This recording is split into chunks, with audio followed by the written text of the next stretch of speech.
માળિયાહાટીના સમસ્ત મુસ્લિમ સમાજ દ્વારા ઈદ એ મિલાદના જશ્નની ઉત્સાહભેર ઉજવણી કરવામાં આવી હતી।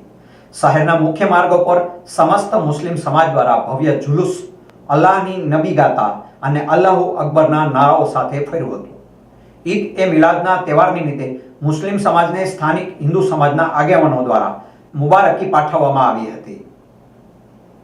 પોલીસ વિભાગના પીઆઈ કટારિયા તથા સ્ટાફ સહિત તંત્ર દ્વારા સરાહનીય બંદોબસ્ત ગોઠવવામાં આવ્યો હતો। આ તકે સમસ્ત મુસ્લિમ સમાજના પ્રમુખ અમીનભાઈ પઠાણે ઈદ એ મિલાદમાં સહકાર અને શુભેચ્છા આપવા બદલ પોલીસ તંત્ર અને હિન્દુ સમાજના આગેવાનોનો આભાર વ્યક્ત કર્યો હતો। આજ રોજ માળિયા મુકામે ઈદ એ મિલાદુન નબીના તહેવાર નિમિત્તે આજ રોજ જુલુસનું આયોજન કરેલું છે।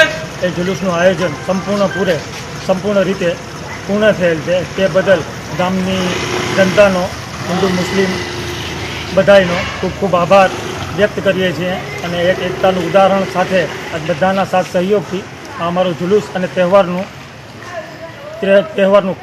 કાર્યક્રમ પૂર્ણ થયેલ છે। તે બદલ પોલીસ સ્ટાફ બધાનો સાથ સહકાર અને સારી રીતે એની કામગીરીનો ખૂબ ખૂબ આભાર વ્યક્ત કરીએ છીએ। માળિયા મુસ્લિમ સમાજ તરફથી તમામને હાર્દિક શુભેચ્છા સાથે જય હિન્દ।